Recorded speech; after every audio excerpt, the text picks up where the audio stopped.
18장입니다. 18장은 다윗의 승리와 압살롬의 최후가 되겠습니다.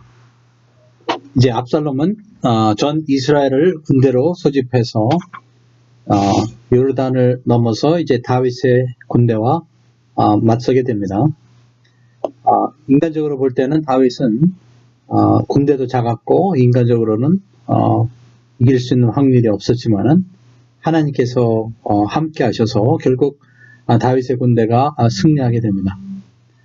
이제 다윗이 군대를 조직해서 그들을 보내면서 그는 그런 부탁을 합니다. 5절에 보면 나를 위하여 소년 압살롬을 너그러이 대답하라. 비록 자기에게 반란하여서 군사적으로는 이제 적이 됐지만은 그 아들을 살려주라는 그 아버지의 따뜻한 마음을 볼 수가 있습니다. 그래서 이제 전쟁이 벌어지겠는데 하나님께서 함께 하셔서 압살롬의 그 큰 군대가 소수의 군대에 다윗의 군대에 패배를 하게 됩니다. 그래서 수많은 이스라엘 사람들이 죽게 됩니다. 이제 압살롬이 도망을 갈 때 노새를 탔는데 그 노새가 가는 길에 큰 그 상수리 나무가 있었습니다. 그래서 거기에서 압살롬이 가다가 그만 긴 머리가 나무에 결국 걸리게 돼서 결국 나무에 매달리게 됩니다. 이랬을 때 추격가는 병사들은 왕의 부탁을 기억했기 때문에 그를 죽이지 않지만 요압은 직접 가서 압살롬을 창으로 쏠러 죽이게 됩니다. 그래서 결국 압살롬은 그 나무에 달려 죽은 자가 결국 저주를 받는다는 그 말대로 결국 하나님의 저주를 받아서 결국 죽게 됩니다. 이제 다윗의 군대가 큰 승리해서 다윗은 이 소식을 듣게 되고, 근데 그때 압살롬도 죽었다는 말을 듣고는 이제 다윗은 크게 슬퍼합니다. 그래서 33절에 보면은 이제 왕이 마음의 힘이 아파서 이제 올라가면서 아파물루라는 곳에 올라가면서 내 아들 압살롬아 하면서 이제 슬퍼하게 됩니다. 내 아들이라는 말을 33절에 보면은 5번 반복합니다. 그래서 아주 슬픈 다윗의 모습을 볼 수가 있습니다. 비록 압살롬은 자기에게 반역한 반역자지만은 그는 압살롬은 끝까지 아들 여기고 미워하지 않은 것을 볼 수가 있습니다. 그래서 여기서 우리는 그 아버지의 마음을 볼 수가 있습니다. 인간이 자기 자식을 향한 그 아버지의 마음이 이럴진데 우리 하나님 하늘의 아버지인 우리 아버지의 마음은 어떻겠습니까? 그래서 인류를 바라보면서 구원받기를 원하시는 그 아버지의 마음을 볼 수가 있고, 악인이라도 멸망치 않고 회개하고 구원받기를 바라는 우리는 그 아버지의 마음을 볼 수가 있습니다. 19장입니다. 19장은 이제 이 내란의 사태를 회복하기 위해서 이제 다윗이 그 자기에게 반란했던 사람들이나 그 부족들을 결국은 용서하는 그런 장면입니다. 그래서 이제 이와 같이 이제 승리를 하게 됐을 때 요압이 이제 나서서 다윗에게 슬퍼하지만 말고 이제 나가서 이스라엘 사람들을 이제 이끌고 다시 이제 사태를 회복하라고 이렇게 충고하게 됩니다. 그래서 이제 다윗은 압살롬에게 속했던 아마사라는 그 사람을 군대 장관으로 삼고 그를 통하여서 이스라엘을 다시 질서를 확립하라고 이제 보내게 됩니다. 사실 아마사는 압살롬에게 속했던 사람인데 이제 다윗은 이제 연합 차원에서 그가 행한 그 반역의 죄를 용서하고 오히려 그 사람을 자기의 군대 장관으로 삼아서 이제 사태를 수습하기를 원했던 거죠. 이랬을 때 과거 이제 요단강을 건너면서 도망칠 때 자기에게 따라와서 이제 자기와 일행을 저주했던 시므이가 찾아오게 됩니다. 그래서 시므이는 이제 자기가 저주했던 다윗 왕이 결국 승리하고 돌아올 때 얼마나 놀랐겠습니까? 그래서 그는 당장 자기의 같은 부족인 베냐민 사람들 리더들과 같이 와서 용서를 구하게 됩니다. 그랬을 때 주변에 있는 사람들은 다윗이 그를 마땅히 죽여야 된다고 생각했겠지만 다윗은 그가 이제 목숨을 구하고 용서를 비니까 과감히 용서하는 것을 볼 수가 있습니다. 그래서 23절에 보면 내가 죽지 아니하리라 하고 저에게 맹세하니라. 그래서 마땅히 죽어야 될 죄를 범했지만은 용서하는 것을 볼 수가 있습니다. 그래서 다윗은 이런 용서를 통해서 빨리 부서진 깨진 이와 같은 나라가 다시 회복되기를 원했던 것입니다. 그래서 이것을 통해서 우리는 하나님의 용서를 볼 수가 있습니다. 하나님께서는 이와 같이 용서받지 못할 죄인도 용서하시는 용서의 하나님이십니다. 예수 그리스도의 보혈로 그들의 죄를 사하시고 용서해 주시는 거죠. 그래서 그 대표적인 케이스가 바울입니다. 그래서 바울은 원래 하나님의 교회를 핍박하던 자였죠. 그리고 예수 믿는 사람들을 폭력으로 대하고 심지어 죽는 일에 가담했던 그런 사람이지만 하나님께서는 이 바울을 만나주시고 바울을 용서하시고 나중에 보게 되면 오히려 바울을 교회 지도자로 쓰신 것을 볼 수가 있습니다. 그래서 우리는 여기서 하나님의 그 깊은 용서의 마음을 볼 수가 있습니다. 그래서 죄종 교회 리더들의 그 성품 중에서 갖춰야 될 마음은 이와 같은 용서의 마음입니다. 이와 같은 용서의 마음이 있을 때 교회와 또 자기가 섬기는 그 무리들을 참으로 하나 되게 하고 그 다음에 행복한 그러한 믿음의 공동체를 만들게 되는 것이지, 만약에 리더가 이와 같은 용서의 그런 태도가 없다면은 결국 그 화합이 결국 오래 갈 수가 없게 되는 것입니다. 그리고 이때 찾아온 사람이 누구냐면 무비보셋입니다.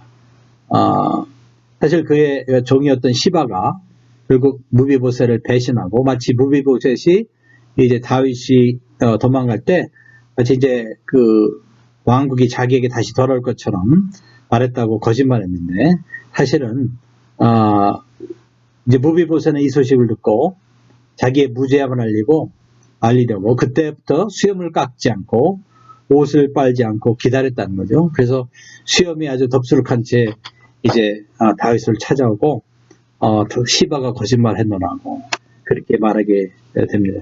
그랬을 때 다윗왕은 내가 시바한테 속았구나 하는 것을 알았지만 이미 벌써 말로 시바에게 그 모든 그 사울의 땅을 주었기 때문에 이제 땅을 반으로 나누라 하면서 사태를 해결하는 것을 볼 수가 있습니다. 또 찾아온 사람이 이제 바르실레입니다. 바르실레는 누구보다도 다윗을 도와주고 믿어줬던 고마운 사람이죠. 그래서 그에게 같이 이제 예루살렘에 가기를 원했지만 그가 나이가 너무 많기 때문에 자기는 갈 수 없노라 해서 결국 그의 아들을 이제 신하로 채용하게 됩니다. 그래서 이것을 통해서 우리가 또 보는 것은 하나님 나라를 위해서 이렇게 희생적으로 적극적으로 주님을 섬긴 사람들은 주님께서 이 땅에 재림하실 때, 그의 왕국이 세워질 때 예수께서는 그런 사람들을, 그들의 충성을 기억하시고 분명히 상급으로 갚으신다는 겁니다.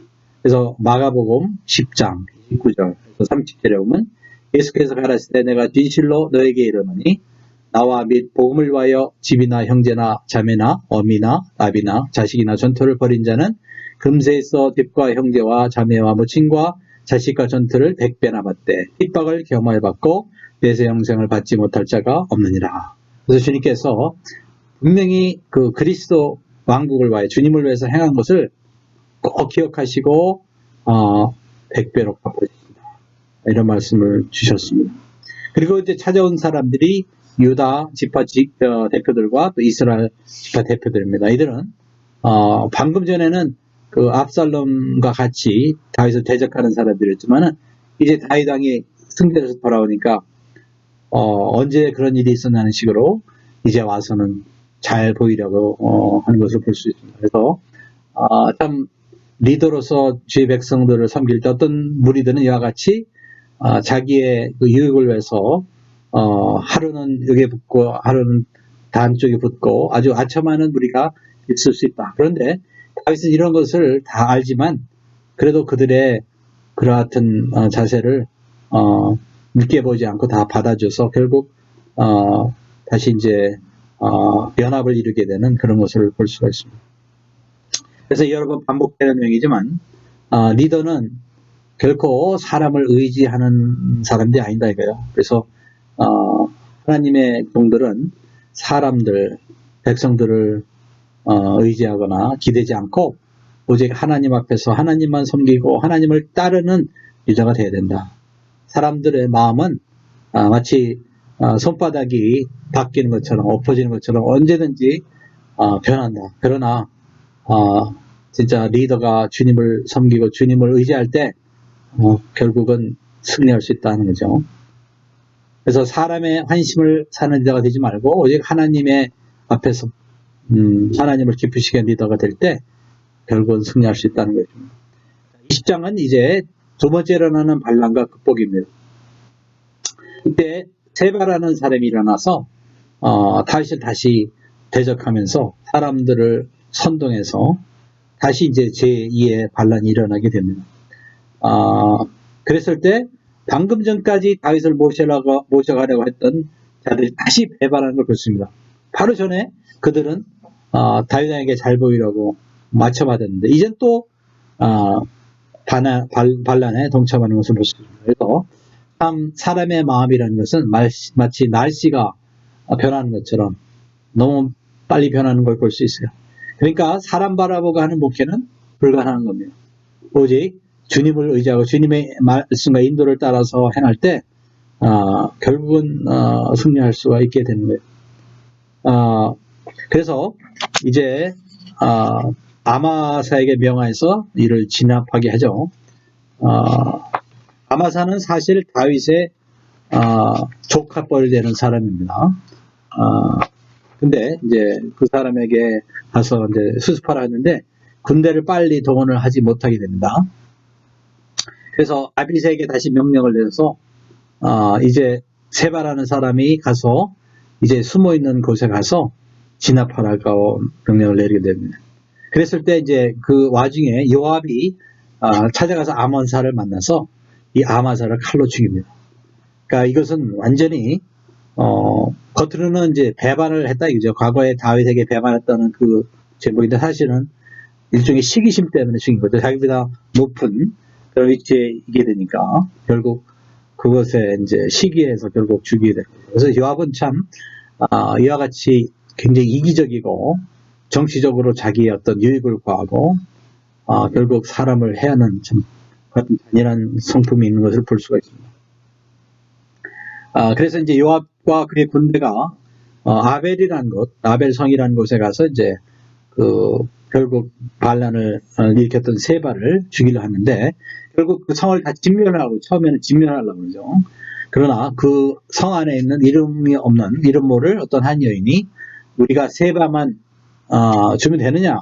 그래서 그렇다. 우리는 세바만 죽여줘서 그의 목을 준다면 우리는 물러나겠다. 그래서 이 여인의 지혜 때문에 온 성이 멸망하지 않고 결국 그 상을 살리게 된 그런 일이 생깁니다. 그래서 이것을 통해서 하나 보는 것은 지혜라는 것은 이와 같이 참 최악의 위기 상황에라도 결국 그 상대방과 우리가 진짜 무엇이 가장 필요하고 우리가 원하는 것이 무엇인 것을 파악해서 윈윈 서로 둘 다 그러한 원하는 것을 해결책을 도출해낼 수 있는 같은 것이 바로 지혜다 하는 것이요.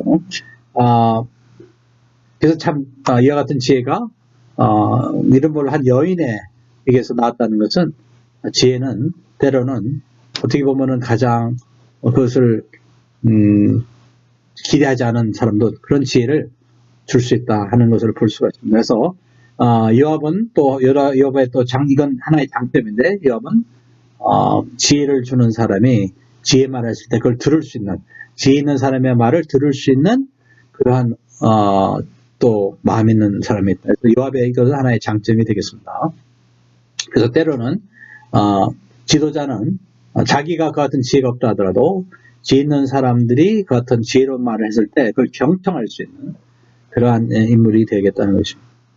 21장은 이제 구체적으로 이 사건이 언제 있었는지 모르지만 다윗의 통치 아래에 있었던 사건인데 그때 있었던 일을 볼 수 있습니다. 그래서 그때 다윗의 통치가 안에 3년 동안 기근이 있었다는 것입니다. 3년이면은 상당히 오랜 기근입니다.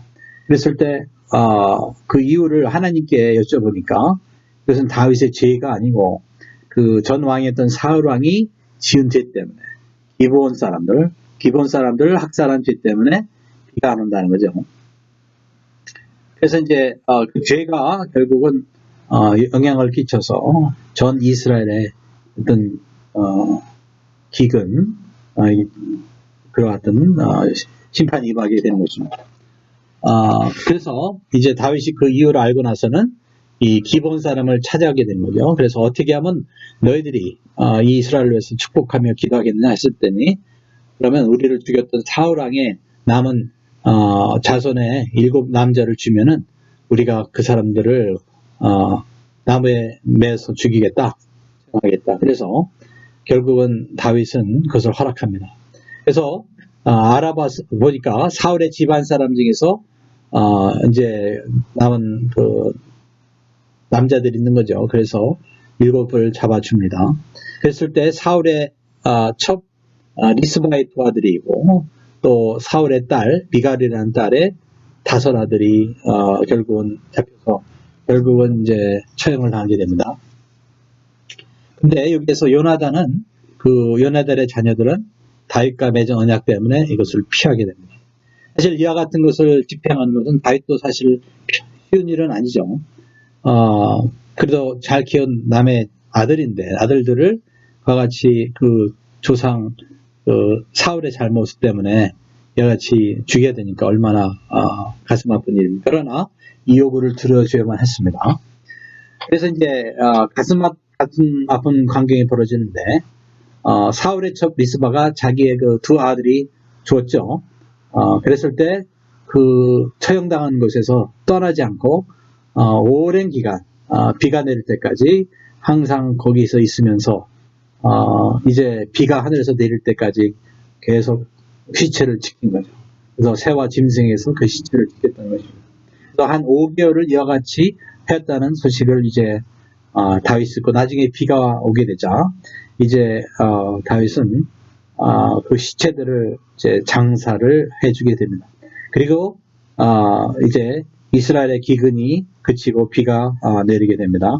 그래서 갈라디아서 3장 13절에 보면 그리스도께서 우리를 위하여 저주를 받은 바 되사 율법의 저주에서 우리를 속량하셨으니 기록된 바 남에 달린 자보다 저주하는 자라 하였음이라 했습니다.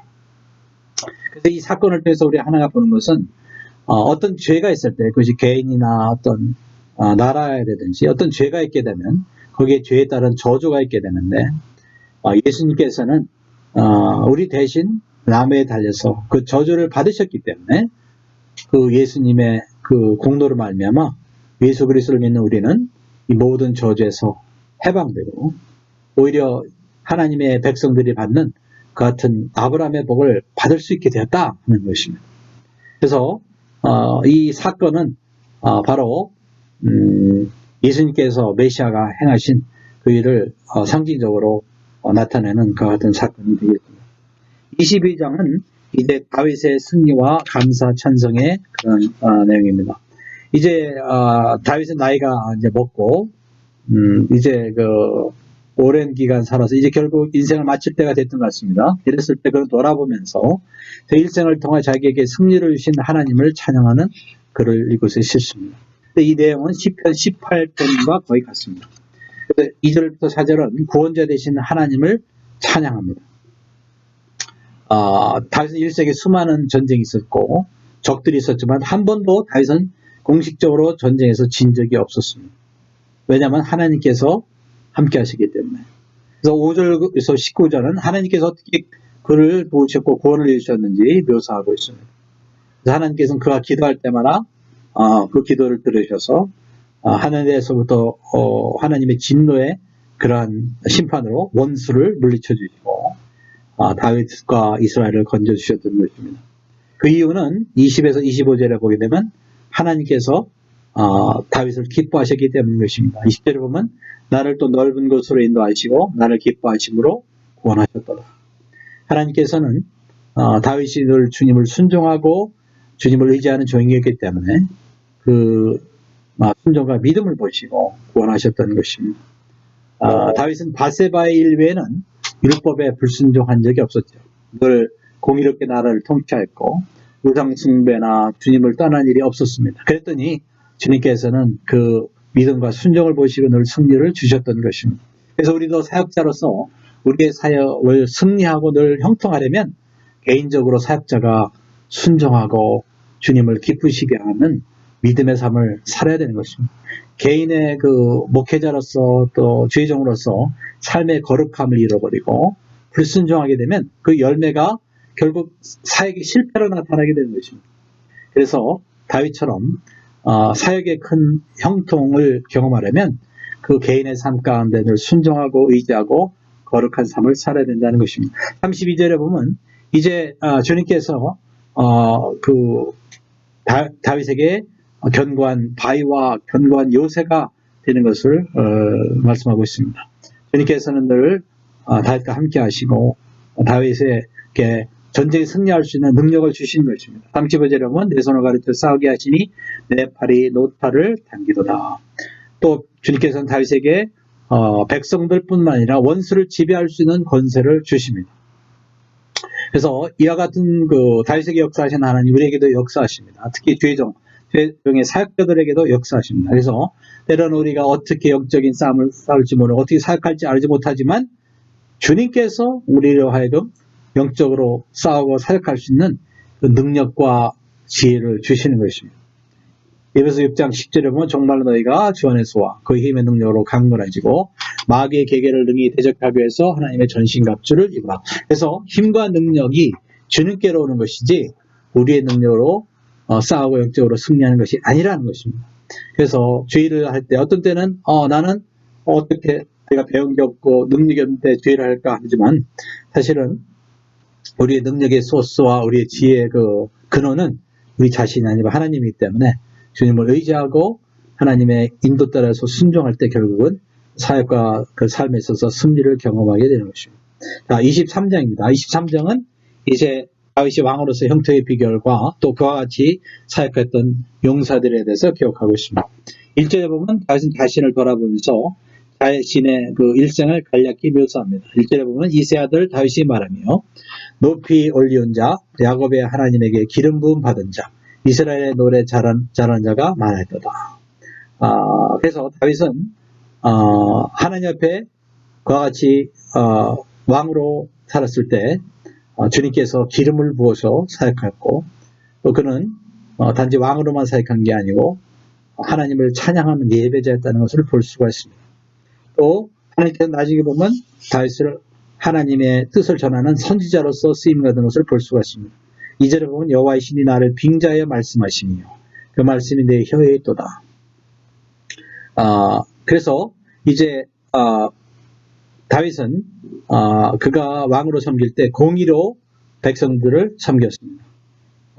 사람을 두려워하지 않고 늘 공과회를 늘 지켜서 항상 공평하게 다스리고 온갖 우상숭배나 살인과 타협인 어떤 악을 멀리하고 늘 하나님만 두려워하는 그 같은 왕으로서 섬겼던 것입니다. 이와 같이 공의로운 다스림을 통하여 그 나라에 큰 복이 왔습니다. 공의로운 리더는 그 섬기는 백성들에게 왔던 큰 축복입니다. 4절에 보면 저는 돋는 해 아침빛 같고 구름 없는 아침 같고 비후의 광선으로 땅에서 음이 돋는 새풀 같은 일을 하시더라. 그래서 훌륭한 경건한 이와 같이 성령 충만한 리더는 사실 그 섬기는 백성들에게 섬기는 하나님의 백성들에게 이와 같이 큰 축복이 되는 것입니다. 그러나 반대로 악을 행하는 왕들은 결국 불에 타버리는 나무처럼 결국 심판을 받아서 버림받고 불타버리게 되는 것입니다. 8절부터는 이제 다윗을 도와서 나를 섬긴 용사들의 이름을 적고 있습니다. 이 한 사람 한 사람들은 대단한 용사들입니다. 어떤 용사는 혼자서 800명을 상대해서 이기고 온 군대를 상대하는 것을 볼 때 이들의 사역도 사실은 인간의 힘으로 한 것이 아니고 하나님의 성령의 능력으로 한 것을 볼 수가 있습니다. 그래서 이들은 주님의 능력을 받아서 이와 같이 크게 사용을 받은 것을 볼 수가 있습니다. 그래서 이들이 얼마나 충성된 사람이냐면 특별히 그 중에 이제 용사 3명에 대해서 이제 언급하는데 그들은 다윗이 목마를 때 그 목마르다는 말 한마디만 듣고 3명이 적군을 뚫고 가서 베들레헴 그 우물가에 가서 물을 가져오는 아주 충성심이 대단한 그 같은 사람인 것을 볼 수 있습니다.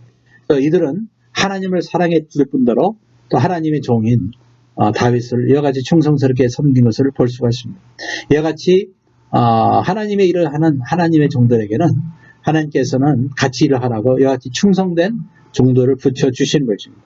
로마서 16장에 보면 브리스길라와 아굴라도 나오고 또 다른 여러 바울의 동역자들을 볼 수 있는데 이들이 얼마나 충성된 사람들이냐면 3절에 보면 너희가 그리스도 예수 안에서 나의 동역자들인 브리스기와 아굴라에게 문하느라 저희는 내 목숨을 하여 자기의 목이라도 내어놓나니 나뿐 아니라 이방인의 모든 괴도 저에게 감사합니다. 그래서 이 브리스길라와 아굴라는 얼마나 개인적으로도 바울을 사랑하고 충성된 동역자였냐면 목숨까지는 아끼지 않고 바울을 섬겼다.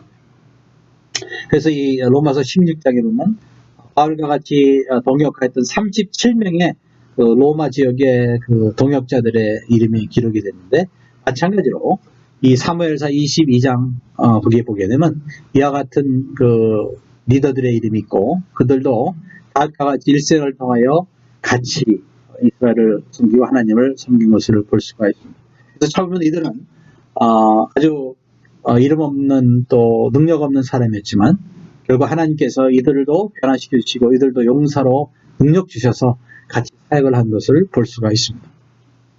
그래서 하나님께서는 여러분이 하나님을 충성되이 섬길 때 이와 같이 여러분과 같이 주님을 충성되이 섬길 수 있는 동역자를 붙여주시는 거고 이 동역자의 가치는 참으로 너무나도 귀한 것이죠.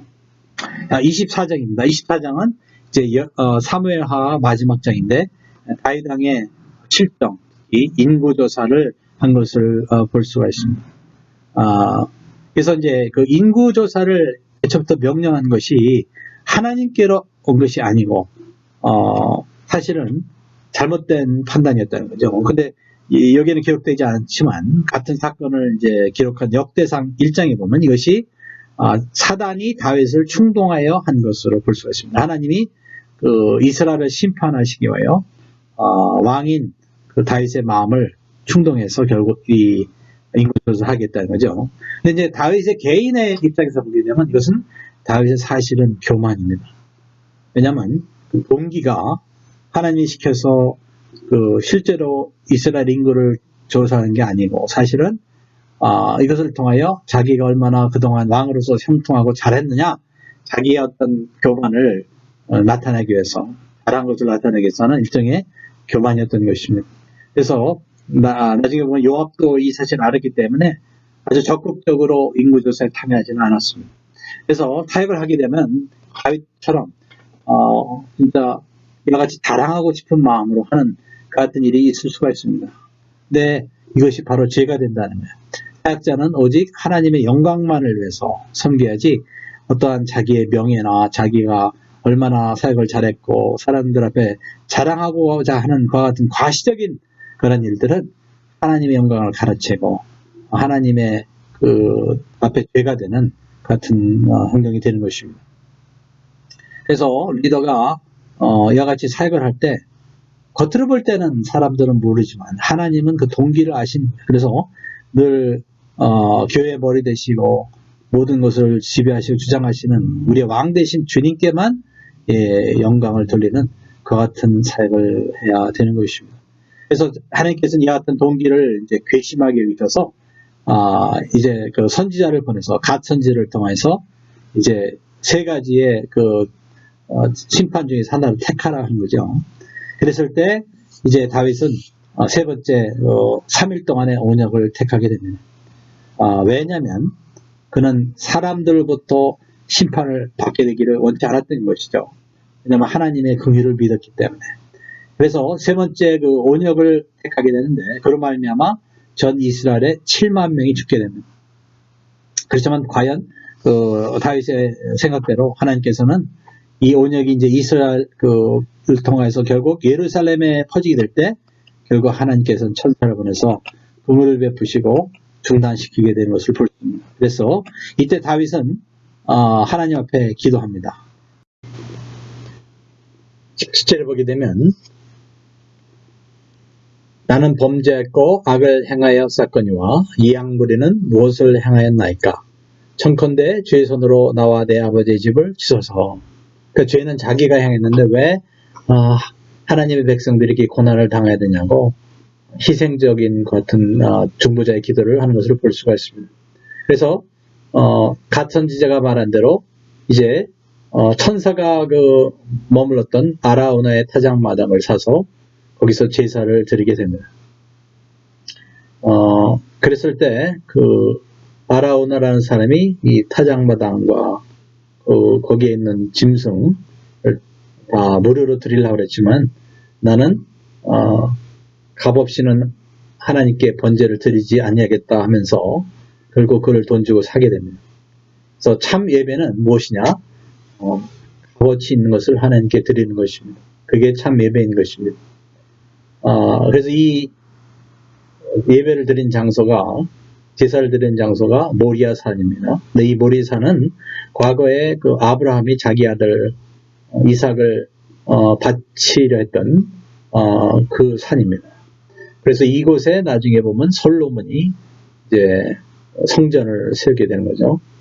그리고 이제 오랜 세월이 지나서 예수께서 십자가에 못 박혔을 때 그 못 박힌 장소가 그 지역이 모리아산이 되겠습니다. 그래서 이 모리아산은 영적으로 아주 중요한 의미가 있는 그런 산이 되는 것입니다. 여기까지가 사무엘하서가 되겠습니다.